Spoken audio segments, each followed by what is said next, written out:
Hello student, welcome to my YouTube channel. সকলোকে Imran Assam academy YouTube চেনেলটো স্বাগতম। সো আজি আমি বিএ থাৰ্ড সেমিষ্টাৰৰ এছামিছৰ ইউনিট 2 অসমৰ লোক সংস্কৃতি নামৰ অধ্যায়টোৰ পাৰ্ট 3 ক্লাছ কৰিবলৈ গৈ আছো আৰু পাৰ্ট 1 আৰু পাৰ্ট 2 ক্লাছটো যদি কোনোবাই কৰা নাই ডেসক্ৰিপচনত লিংক আছে লিংকত গৈ ক্লিক কৰিলে তোমালোকে পাৰ্ট 2 পাৰ্ট 1 ক্লাছটো পাই যাবা। সো আজিৰ ক্লাছৰ প্ৰথমটো কোৱেশ্চন হৈছে কোৱেশ্চনছ নম্বৰ 17। অলৰেডি আমাৰ পাৰ্ট 1 আৰু পাৰ্ট 2 ক্লাছত 16টা কোৱেশ্চন আনসাৰ আলোচনা কৰা হৈ গৈছে। সো আজি আমি কোৱেশ্চন নম্বৰ 17 পৰা আৰম্ভ কৰিম। লোক পৰিবেশ কলা হিচাপে পুতলা নাচৰ বিষয়ে আলোচনা কৰা। এই কোৱেশ্চনটো খুব ইম্পৰ্টেন্ট হয়, তোমালোকৰ পৰীক্ষাত আহে আৰু 5 মাৰ্ক থাকে। উত্তৰ চাও আমি। পুতলা নাচ এবিধ অতি প্ৰাচীন লোককলা। পুতলা নাচৰ উল্লেখ প্ৰাচীন সাহিত্যত পোৱা যায়।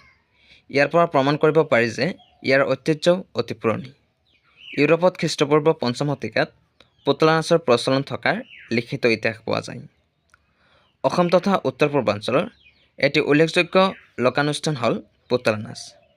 লোকনাট্য পৰম্পৰাৰ ভিতৰত পুতলা নাচেই আটাইতকৈ প্ৰাচীন বুলি কোৱা হয়।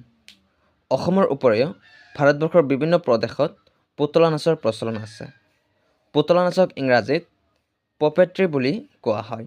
পপেট্ৰি শব্দটো লেটিন শব্দ পোপাৰ পৰা সৃষ্টি হৈছে। পোপা শব্দৰ অৰ্থ হৈছে ডাল অৰ্থাৎ পুতলা। পুতলা নাচৰ উৎপত্তি স্থল হ'ল ভাৰতৰ পাঞ্চাল ৰাজ্য। সেয়ে পুতলাক সংস্কৃত ভাষাত পঞ্চালিকা বুলি কোৱা হয়। পুতলাৰ প্ৰথম জন্মদাত্ৰী বুলি পাৰ্বতীক কোৱা হয়। সো অলৰেডি আমি পুতলা নাচৰ ওপৰত ভালেখিনি সৰু সৰু কোৱেশ্চন আনসাৰ পালোঁ। পুতলা নাচ শব্দটো প্ৰথমে ক'ত ব্যৱহাৰ হৈছিল, তাৰপিছত পালোঁ পুতলা নাচক ইংৰাজীত কি কোৱা হয়, পুতলা নাচৰ প্ৰথম জন্মদাত্ৰী বুলি কাক কোৱা হয়, তাৰপিছত পুতলা নাচৰ উৎপত্তি স্থল কি আৰু সংস্কৃত ভাষাত পুতলা নাচক কি বুলি কোৱা হয়। সো এই সৰু সৰু কোৱেশ্চনবোৰ তোমালোকে অলপ চাবা, ঠিক আছে। সো তোমালোকে এতিয়া পেৰাগ্ৰাফ চেঞ্জ কৰিবা। অসমত অতি প্ৰাচীন কালৰে পৰা পুতলা নাচৰ প্ৰচলন হৈ থকাৰ প্ৰমাণ পোৱা যায়। খ্ৰীষ্টীয় 10ম শতিকাত অসমত ৰচিত কালিকা পুৰাণত উল্লেখ থকা পঞ্চালিকা বিহাৰ শব্দটোৱে তাৰ প্ৰমাণস্বৰূপ। পঞ্চালিকা মানে পুতলা। শংকৰদেৱৰ সময়তো ছায়া পুতলাৰ প্ৰচলন আছিল। তো আমি কি পালোঁ যে অসমত অতি প্ৰাচীন কালৰে পৰা পুতলা নাচৰ প্ৰচলন হৈ আছে আৰু উল্লেখযোগ্য সমল হিচাপে আমি কালিকা পুৰাণৰ কথা ক'ব পাৰোঁ। কালিকা পুৰাণ হ'ল এখন সংস্কৃত গ্ৰন্থ। প্ৰাচীন অসমৰ ইতিহাস ৰচনাত প্ৰচুৰ সমলৰ যোগান ধৰা উল্লেখযোগ্য সংস্কৃত গ্ৰন্থখনৰ নামে হ'ল কালিকা পুৰাণ আৰু এই কালিকা পুৰাণতে পুতলা নাচৰ বিষয়ে উল্লেখ আছে। পুতলা নাচত ব্যৱহৃত পুতলাসমূহক 4টা ভাগত ভাগ কৰা হৈছে। ভাগ 4টা হৈছে 1 নম্বৰ হাত পুতলা, 2 নম্বৰ লাঠি পুতলা, 3 নম্বৰ ৰছী পুতলা আৰু 4 নম্বৰ ছায়া পুতলা। এই 4টা ভাগত ভাগ কৰা হৈছে। এই কুৱেশ্চনটো আমি যোৱাকালি আলোচনা কৰিছোঁ। সো পুতলা নাচৰ ওপৰত যদি আৰু তোমালোকৰ কিবা প্ৰশ্ন থাকে তোমালোকে মোক কমেণ্ট বক্সত কমেণ্ট কৰি জনাব পাৰা। আৰু এটা প্ৰশ্ন পৰীক্ষাত আহিব পাৰে যে পুতলা নাচত ব্যৱহৃত পুতলাসমূহ কেইটা ভাগত ভাগ কৰা হৈছে, ভাগ কেইটাৰ বিষয়ে চমুকৈ আলোচনা কৰা। সো মই পুতলা নাচৰ ভাগ 4টাৰ বিষয়ে থুলমূলভাৱে কৈ দিছোঁ, তোমালোকে ভালকৈ লিখিবা। সো 1 নম্বৰ আমি পাইছিলোঁ হাত পুতলা। তো হাত পুতলা কি হয়, হাতেৰে পৰিচালনা কৰা হয় বাবে এই পুতলাক হাত পুতলা বুলি কোৱা হয়। আৰু হাত পুতলা নচোৱা মানুহজন পটু হ'ব লাগিব।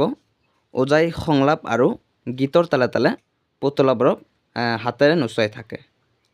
দ্বিতীয়টো ভাগ হৈছে লাঠি পুতলা। তো লাঠি পুতলা লাঠিৰে পৰিচালনা কৰা হয়। বৰ্তমান কলাইগাঁও অঞ্চলত নতুনকৈ আৰম্ভ হোৱা জীৱন্ত মানুহৰ পুতলাবিলাক লাঠিৰে পৰিচালনা কৰা হয়। তাৰপিছত 3 নম্বৰ ভাগটো আমি কি পালোঁ, ৰছী পুতলা। তো ৰছী পুতলাবোৰ হাত, মূৰ, কঁকাল আৰু আঁঠুৰ ওপৰত সূতাৰে বন্ধা হয়। অসমত দেখা প্ৰায়বোৰ পুতলা ৰছী বা সূতাৰে নচোৱা হয়। ৰছী পুতলা নাচত সূত্ৰধাৰ আৰু পুতলা নচা লোকজন পাকৈত হ'ব লাগিব, তেতিয়া তেওঁ পুতলাবোৰক নিয়ন্ত্ৰণ কৰিব পাৰিব। তাৰপিছত 4 নম্বৰ ভাগ কি পালোঁ, ছায়া পুতলা। ছায়া পুতলা পৰম্পৰাই পুতলা অভিনয়ৰ ভিতৰত পুৰণি বুলি কোৱা হয়। ছায়া পুতলাৰ উল্লেখ শংকৰদেৱৰ ৰচনাত পোৱা যায়। অলপ আগত আমি আলোচনা কৰি আহিলোঁ। এই পুতলা নাচৰ জন্তুৰ কেঁচা ছাল বা চামৰাৰ পৰা কাটি পুতলাৰ আকৃতি সজাই লয় আৰু পোহৰৰ সহায়ত পুতলাবোৰ বগা পৰ্দা এখনত ছাঁ পেলাই অভিনয় কৰি দেখুওৱা হয়। সো মই পুতলা নাচৰ ভাগ 4টাৰ বিষয়ে থুলমূলভাৱে আলোচনা কৰিলোঁ আৰু তোমালোকে ভালকৈ লিখিবা, ঠিক আছে। এতিয়া আমি নেক্সট কুৱেশ্যনলৈ আগবাঢ়ি যাম। Question number 18। উত্তৰ গুৱাহাটীৰ দীৰ্ঘেশ্বৰী মন্দিৰটো কোনগৰাকী আহোম ৰজাই নিৰ্মাণ কৰিছিল মোস্ট ইম্পৰ্টেণ্ট হয় এই কোৱেশ্চনটো পৰীক্ষাত আহিছিল সো খুবেই ইম্পৰ্টেণ্ট হয় গতিকে পৰীক্ষাত হোৱাৰ সম্ভাৱনা খুবেই বেছি সো উত্তৰ চাওঁ আমি 1752 খ্ৰীষ্টাব্দত ৰাজেশ্বৰ সিংহই উত্তৰ গুৱাহাটীৰ দীৰ্ঘেশ্বৰী মন্দিৰ নিৰ্মাণ কৰিছিল 1772 খ্ৰীষ্টাব্দত ৰাজেশ্বৰ সিংহই দীৰ্ঘেশ্বৰী মন্দিৰটো নিৰ্মাণ কৰিছিল নেক্সট কুৱেশ্চন নম্বৰ 19 অসমত প্ৰচলিত যিকোনো এবিধ ওজাপালিৰ নাম উল্লেখ কৰা উত্তৰ হুকনমানি ওজাপালি সো ওজাপালিৰ বিষয়ে আমি যোৱাকালি পাৰ্ট 2 ক্লাছত ভালকৈ আলোচনা কৰিছোঁ আৰু যিসকলে ক্লাছটো কৰা নাই ডেছক্ৰিপশ্যনত লিংক দিয়া আছে লিংকত গৈ তোমালোকে চাব পৰা সো নেক্সট কুৱেশ্চন নম্বৰ 20 শংকৰদেৱে প্ৰৱৰ্তন কৰা ধৰ্মটোৰ নাম কি উত্তৰ নৱবৈষ্ণৱ ধৰ্ম সো ইয়াৰ পৰৱৰ্তী ক্লাছত আমি অসমত কৃষি সম্পৰ্কীয় যিবোৰ উৎসৱ পাৰ্বণ আছে এই উৎসৱ পাৰ্বণসমূহৰ বিষয়ে আলোচনা কৰিম আৰু বিভিন্ন জাতি জনগোষ্ঠীৰ প্ৰধান যিবোৰ উৎসৱ হয় এই উৎসৱসমূহৰ বিষয়ে আলোচনা কৰিম এইটো এটা মোস্ট ইম্পৰ্টেণ্ট টপিক হয় তোমালোকৰ পৰীক্ষাত আহে আৰু আজিৰ ক্লাছটো যদি তোমালোকৰ ভাল লাগিছে তেন্তে এটা লাইক কৰি দিবা আৰু আজি সাবস্ক্ৰাইব কৰিবলৈ নকওঁ সো শেষত সকলোৰে সুস্বাস্থ্য আৰু দীৰ্ঘায়ু কামনা কৰিছোঁ আৰু আজি আমি ক্লাছটো ইয়াতে সামৰি মাৰিছোঁ ধন্যবাদ